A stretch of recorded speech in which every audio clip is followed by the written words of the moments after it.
Oke, nah Pak Ustadz, mengenai bulan Muharram ya Pak Ustadz, ya, sesuai dengan tema kita ya, serba-serbi hakikat bulan Bulan Muharram. Muharram ya. Nah, Nah jadi sebenarnya Pak Ustadz, apa sih yang sebenarnya harus kita lakukan? Bagaimana kita menyambut atau merayakan bulan Muharram ini gitu? Karena ada beberapa yang saya baca, ada yang melakukan penyucian benda keramat, iya, ada yang dengan apa namanya kirap kirap kebo apa gitu kebo bule iya, ya Pak. Jadi ada semacam tradisi atau kebiasaan-kebiasaan yang dilakukan masyarakat ketika bulan iya, Muharram, Pak Ustadz. benar. Nah, sebenarnya itu boleh atau bagaimana yang seharusnya kita lakukan, Pak Ustadz? Termasuk kalau di dalamnya Mm-mm. mengkhususkan seperti pemberian makan anak yatim. Ah, itu Nah, juga, Pak ini Ustadz, ya. gimana dalam Iya, pandangan iya, agama benar. kita? Insya Allah Ya, akan kita ya, bahas. Pak Ustadz. Oke, baik. Bismillahirrahmanirrahim. Pendengarku sekalian dirahmati oleh Allah Subhanahu wa taala, serba-serbi hakikat bulan suci Muharram. Yang pertama, bahwa Muharram ini merupakan bagian dari 12 bulan yang sudah menjadi ketetapan di sisi Allah Subhanahu wa taala. Nah, sebagaimana firman Allah Subhanahu wa taala dalam Quran surah At-Taubah surah yang ke-9 ayat yang ke-36. A'udzu billahi minasyaitonir rajim. Bismillahirrahmanirrahim. Inna 'iddatasy syuhur 'indallahi 12 syahra fi kitabillah yawma khalaqas samawati wal ardh. Sesungguhnya bilangan bulan di sisi Allah. Ini bilangan bulan di sisi Allah yang selama ini yang begitu familiar bagi diri kita kan Masehi. Ya. Dari mulai Januari, Februari terus sampai Desember. Itu yang begitu familiar bagi diri kita. Bahkan kita sudah masuk momentum Muharram ini, kalaulah tidak ada tahun baru Islam, mungkin kita lupa ini. Ini sudah masuk kepada bulan Muharram. Nah, dalam firman Allah telah disebutkan, Quran surah At-Taubah surah yang ke-9 ayat yang ke-36, bahwa bilangan bulan di sisi Allah itu sama. Taubahnya seperti Masehi, ada 12 bulan. Dari mulai bulan Muharram, Safar, Rabiul Awal, Rabiul Akhir, Jumadil Awal, Jumadil Akhir, Rajab, Sya'ban, Ramadan, Syawal, Dzulqa'dah dan Dzulhijjah. Total ada 12 bulan. Nah, jadi jelas bahwa Muharram ini merupakan bagian dari 12 bulan di sisi Allah Subhanahu wa taala. Ini serba-serbi yang pertama tentang hakikat bulan Muharram. Nah, yang kedua, bulan Muharram ini merupakan bagian dari bulan yang mulia, yang disucikan.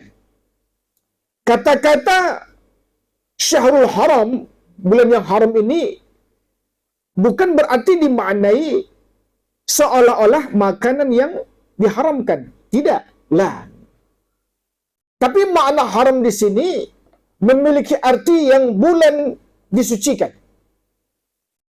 Nah, dalam agama kita, pendengarku sekalian dirahmati oleh Allah Subhanahu wa taala, dari 12 bulan indallah di sisi Allah itu ternyata ada 4 bulan yang dimuliakan. Tentunya selain bulan suci Ramadan.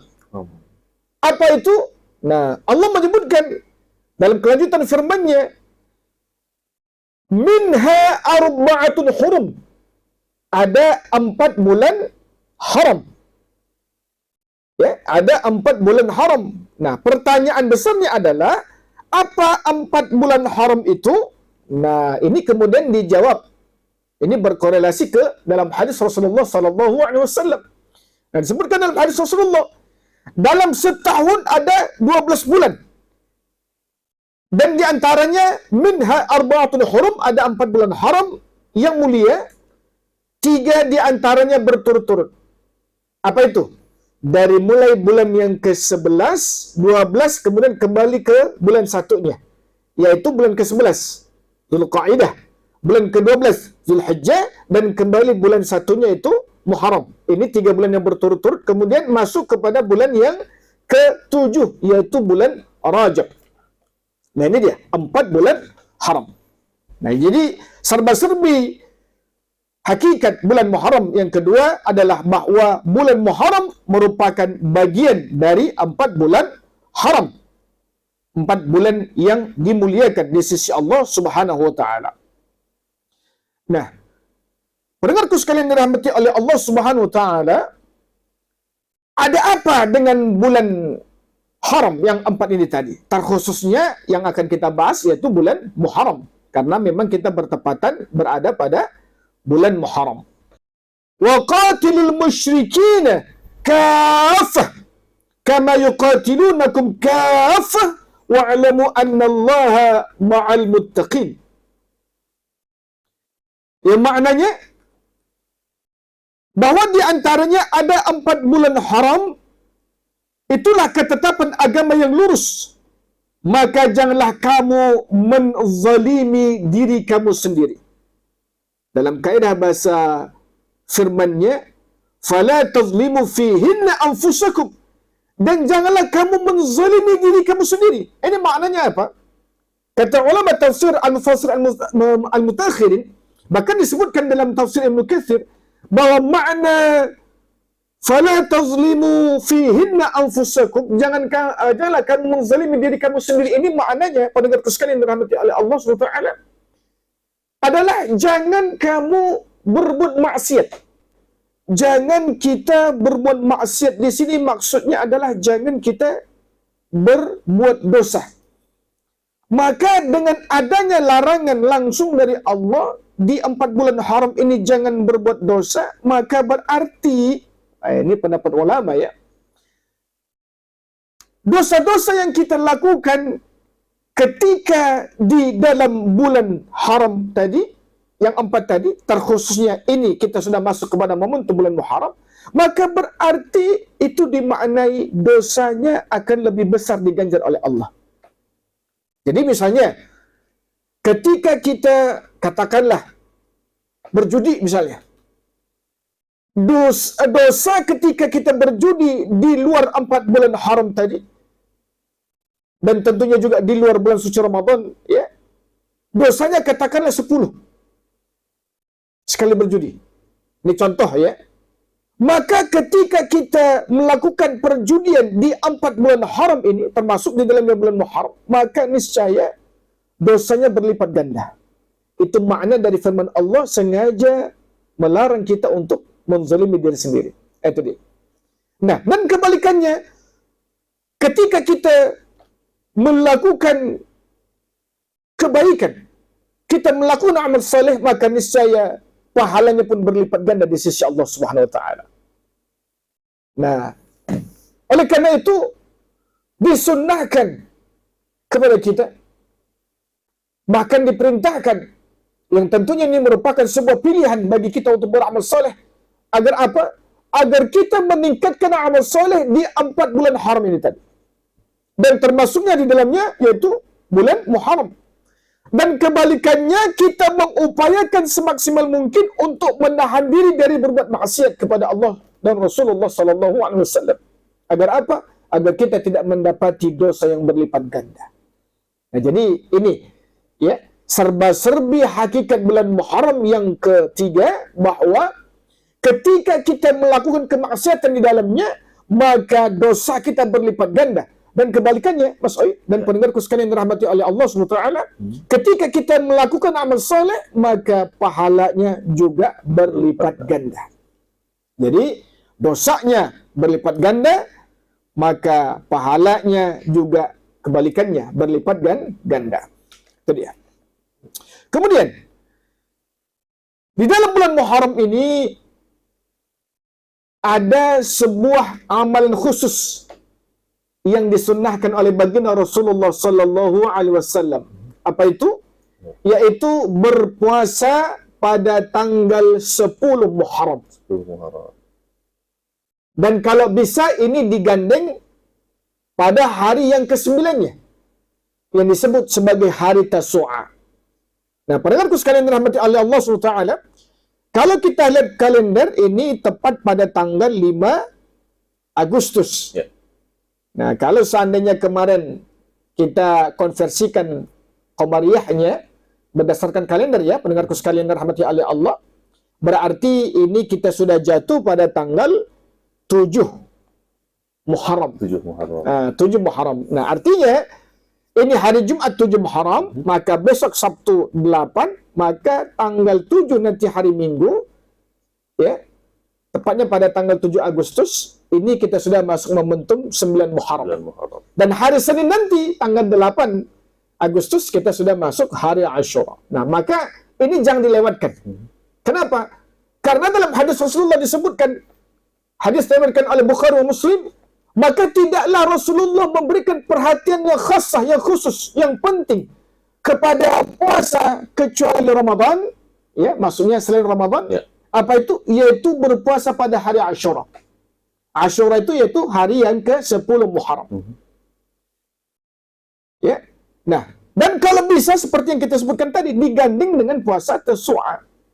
Nah, kenapa? Ini juga kata ulama merupakan hukumnya sunnah. Dalam hadis Rasulullah disebutkan, baginda Rasulullah sallallahu alaihi wasallam bersabda, hadis yang diriwayatkan oleh Ibnu Abbas, kalaulah seandainya umurku sampai pada tahun yang akan datang, kata Rasulullah, maka niscaya aku akan berpuasa pada hari ke-9 Muharram, yaitu hari Tasu'a. Agar apa? Agar tidak menyamai kebiasaan orang-orang Yahudi, yaitu berpuasa pada tanggal 10 Muharram. Jadi jelas disunnahkan secara khassah, secara khusus untuk kita berpuasa pada tanggal 10 Muharram dan digandingkan dengan tanggal 9 Muharram. Ada apa? Tentunya ada keutamaan yang luar biasa. Baginda Rasulullah sallallahu alaihi wasallam bersabda, "Man siyami fi yaumi Ashura." Barang siapa yang berpuasa pada hari Ashura, yaitu pada hari ke-10 Muharram, ghufira lahu ma taqaddama min dhanbi, maka niscaya Allah akan mengampunkan dosa-dosa kecilnya setahun yang silam. Ya, setahun yang silam. Jadi ini serba-serbi hakikat bulan Muharram yang keempat. Apa itu? Dikhususkan berpuasa sunnah, yaitu pada tanggal 9 dan 10 Muharram. Di mana terkhususnya pada tanggal 10 Muharram, keutamanya adalah Allah akan menghapuskan dosa-dosa kecil kita 1 tahun yang lalu. Nah, berikutnya, serba-serbi yang kelima, ya, tentang hakikat bulan Muharram adalah begitu banyaknya kejadian-kejadian yang luar biasa. Kejadian-kejadian luar biasa yang memang kejadian ini sesungguhnya penuh dengan kasih sayang Allah. Kenapa? Karena nanti kita ungkapkan sejarahnya, ceritanya. Sejarah itu mengungkapkan begitu luar biasa Allah menyelamatkan hamba-hambanya. Terkhususnya para nabi dan rasulnya. Ya. Apa itu? Contohnya, pertama, kita bisa mengambil hikmah pelajaran, ya, bagaimana Allah Subhanahu wa taala menciptakan makhluk yang pertama di muka bumi Allah ini. Siapa itu? Nabi Adam alaihissalam. Disebutkan dalam hadis Rasulullah bahwa Nabi Adam alaihissalam itu diciptakan oleh Allah dari segumpal tanah, itu tepat pada tanggal 10 Muharram. Satu. Kisah yang kedua, Nabi Adam alaihissalam diterima taubatnya. Loh, kok diterima taubatnya? Nah, kita tahu kisahnya. Nabi Adam alaihissalam, Allah kembalikan ke muka bumi Allah, karena tentunya kita tahu sejarahnya, di mana Nabi Adam alaihissalam memakan buah khult yang telah dilarang oleh Allah Subhanahu wa taala untuk memakannya akibat godaan dari syaitan, akibat godaan dari iblis. Nah, ketika itu serta-merta kemudian Allah menghukuminya, dikembalikan dia ke muka bumi Allah. Fil ard, di bumi. Lantas dia sadar bahwa dia telah melakukan perbuatan kemaksiatan, dia sadar telah melakukan perbuatan dosa, dia kemudian mohon ampun kepada Allah dengan ucapan doa yang begitu luar biasa familiar bagi kita. InsyaAllah, ya, doa ini familiar bagi kita. Apa itu? Rabbana zalamna anfusana. Duhai Rabb kami telah melakukan kezaliman. Wa illam taghfir lana, kalaulah seandainya engkau tidak mengampunkan kami, wa turhamna, dan memberikan rahmatmu, kasih sayangmu kepada kami, lanakunanna minal khasirin, maka sungguh kami tergolong kepada orang-orang yang merugi. Nah, ini kita insyaAllah, Mas Doni, Mas Oi, hafal ya doa ini. Rabbana zalamna anfusana wa illam taghfir lana wa tarhamna lanakunanna minal khasirin. Ini merupakan doa dari Nabi Adam alaihissalam yang disebutkan dalam surah Nabawiyah kurang lebih 40 tahun lamanya. Dia mengucapkan doa ini terus-menerus dan kemudian Allah mengampunkannya. Dan ampunan itu terjadi tepat pada tanggal 10 Muharram. Allahu Akbar. Ya, apalagi kita turun nih dari Nabi Adam. Kalau berdasarkan urutannya dari 25 Nabi dan Rasul yang wajib kita imani kan, kemudian Nuh, ya. Nah, bagaimana kisah Nabi Nuh alaihissalam? Kita tahu Nabi Nuh alaihissalam itu pernah diperintahkan oleh Allah SWT untuk membuat kapal bahtera yang begitu besar, ya, dahsyat, luar biasa besar. Sudah. Lantas kemudian ketika sudah siap, maka kemudian Allah mentakdirkan banjir sebagai azab kepada kaum Nabi Nuh ketika itu, yang tentunya tidak taat kepada Allah dan Nabi Nuh alaihissalam atas kenabiannya dan kerasulannya. Banjir bandang begitu dahsyatnya, ya, konon kabarnya 2/3 bumi ini habis, Mas. Ya, habis akibat banjir bandang itu.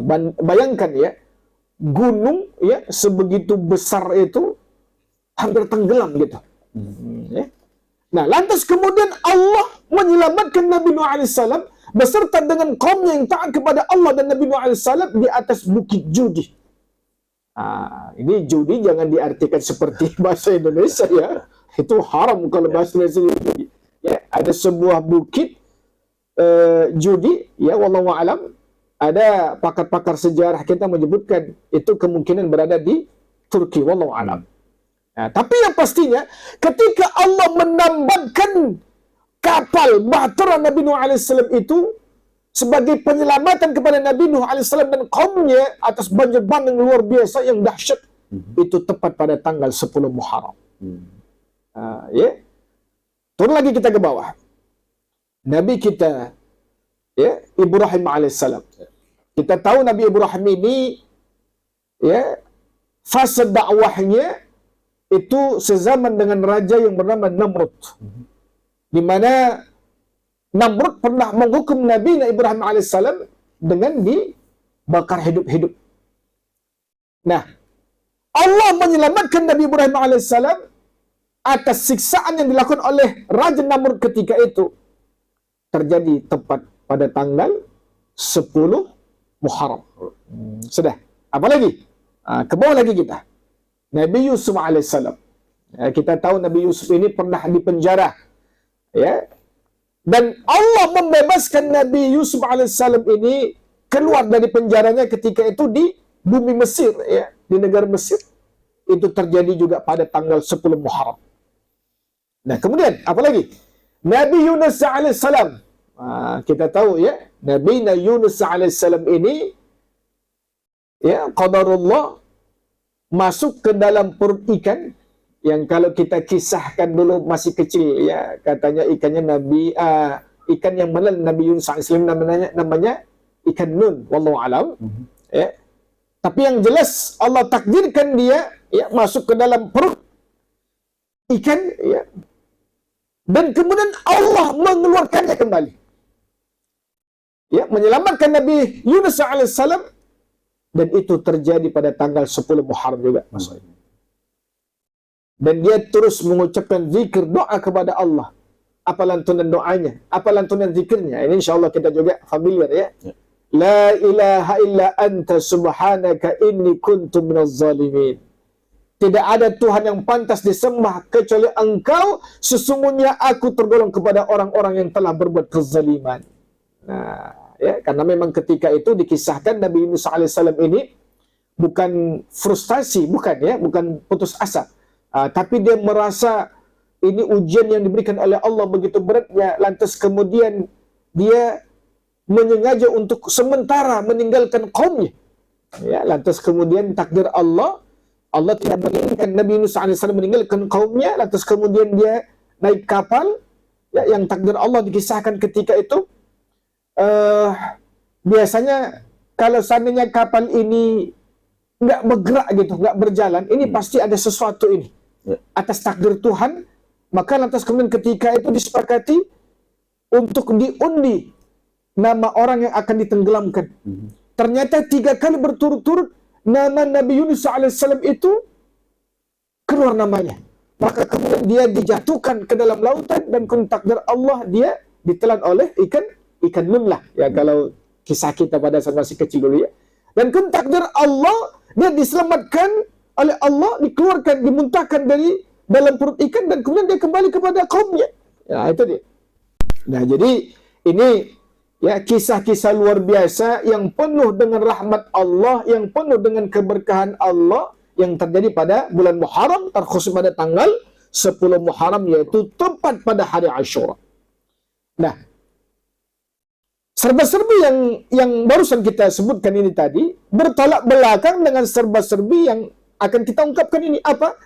Di mana kebanyakan salahnya pemahaman kita bahwa Muharram merupakan bagian dari bulan-bulan yang tidak beruntung. Ini menurut pemahaman kita. Bahkan disebut bulan Muharram itu bulan yang panas. Ya. Jangan mengadakan pernikahan. Baik itu walimatul ursh, pesta pernikahan, maupun walimatul khitan dan sebagainya. Jangan mengadakan hajatan, kan begitu. Nah, padahal jelas bulan Muharram itu merupakan bagian dari bulan yang dimuliakan, dan bahkan menurut surah Nabawiyah, kisah-kisah yang tadi kita sebutkan semuanya penuh dengan kasih sayang Allah SWT. Tapi faktanya kita menganggap masih banyak kebalikannya. Ya, itu tadi, hari yang tidak beruntung, hari yang panas dan sebagainya. Bahkan ya dalam hal khusus pernikahan, bukankah pernikahan Sayyidina Ali bin Abi Thalib dengan Fatimah Az-Zahra, kita tahu Fatimah Az-Zahra adalah merupakan anak kandung wanita dari baginda Rasulullah SAW. Pernikahan mereka terjadi pada bulan Muharram. Jadi tidak masalah. Silakan kalau kita memang ada hajatan, khitanan, ya, walimatul ursh, silakan, tidak masalah. Nah, kemudian apa lagi?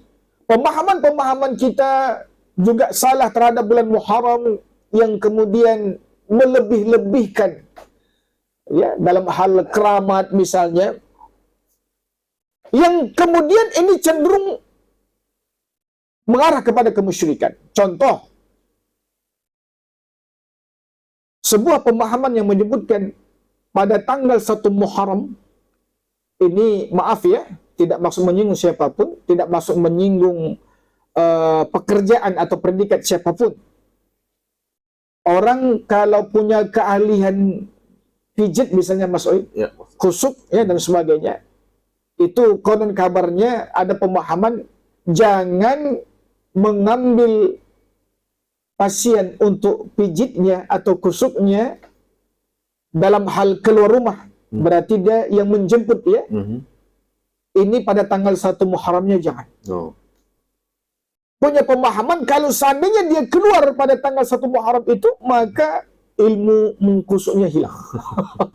Atau dengan kata lain tidak mujarab. Ya Allahu Akbar. Padahal ini tidak ada hubungannya. Ya, kalau memang mau mengkusukkan orang, memijit orang, ya silahkan saja, tidak masalah, walaupun keluar rumah, kan begitu. Nah, itu. Kemudian apa lagi? Mencuci atau mensucikan barang-barang yang selama ini kita keramatkan. Mengkeramatkan suatu barang saja ini sudah kemusyrikan. Ya, contoh misalnya cincin, ya, keris, pedang, tombak, ya, ataupun benda-benda yang lainnya yang selama ini kita keramatkan. Keramat ini biasanya pemahaman orang-orang awam cenderung ada khodamnya.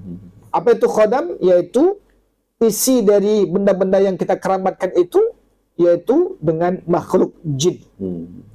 Contoh misalnya cincin. Ya. Bukan berarti kita tidak boleh untuk menggunakan cincin. Boleh. Nah, tapi hendaklah cincin itu diniatkan hanya sekedar untuk sebagai bagian dari perhiasan bagi laki-laki. Boleh. Mubah hukumnya. Tapi jangan sampai kepada tingkatan untuk dikeramatkan dengan memberinya khadam. Nah, apalagi sampai kepada tingkatan betul-betul kita muliakan cincin yang sudah diisi khadam tadi, setiap bulan Muharram dia disucikan. Allahu Akbar. Ini sebuah kemusyrikan. Nah, seperti yang Mas sudah disebutkan juga, termasuk di dalamnya. Ya, ada masyarakat kita memiliki pemahaman, ya, dibuat acara perayaan khusus, semacam kirap, ya, kirap itu sebenarnya pawai, ya, sama.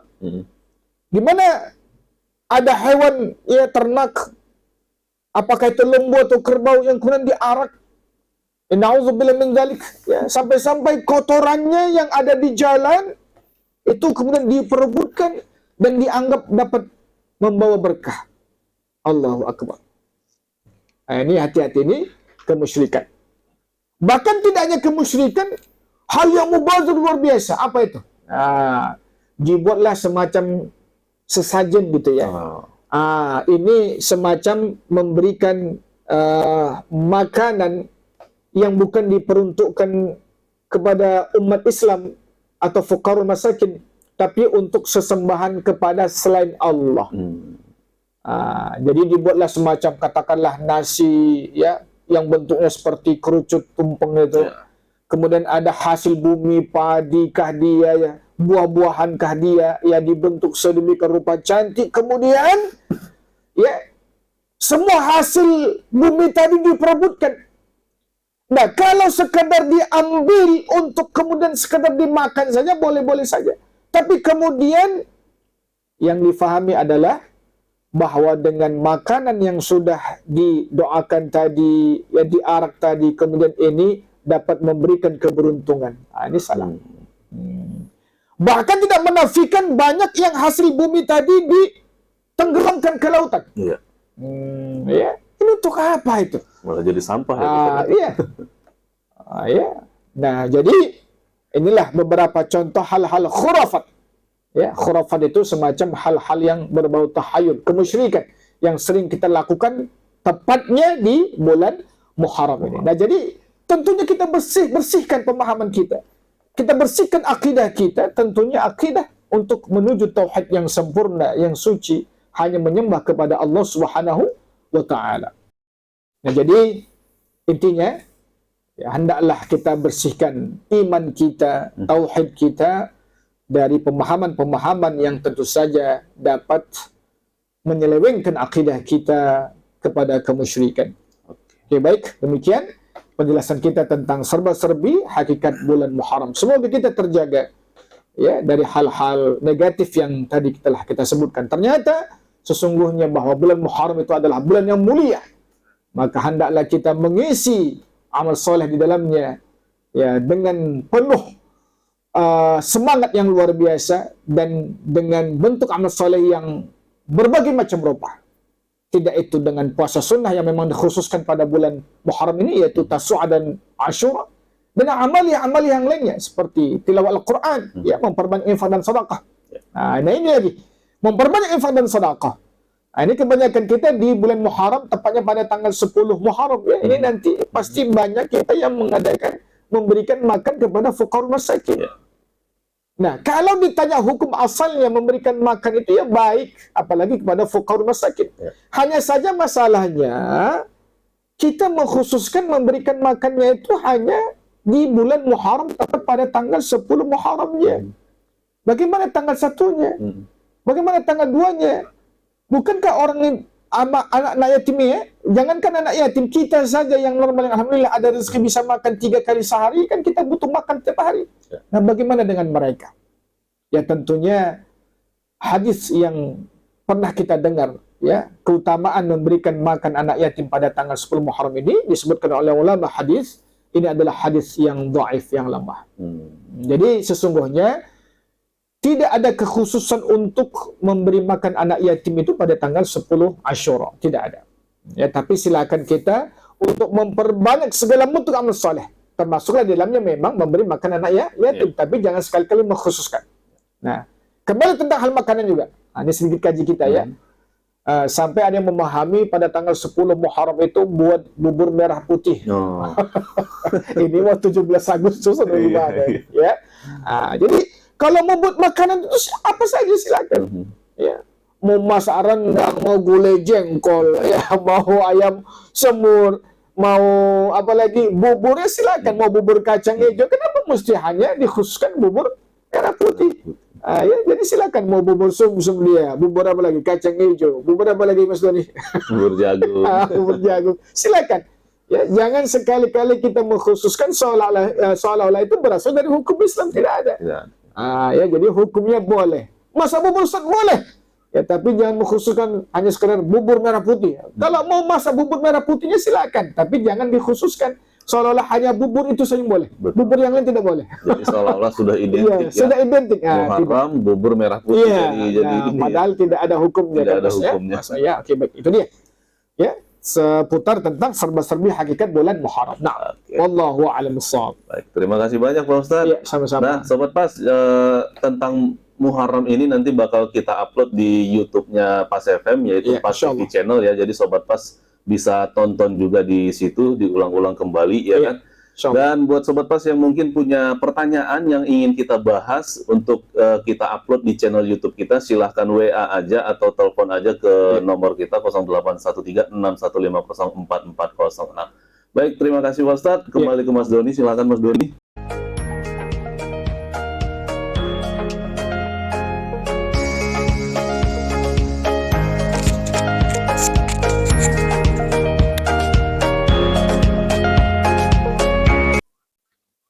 Waalaikumsalam warahmatullahi wabarakatuh.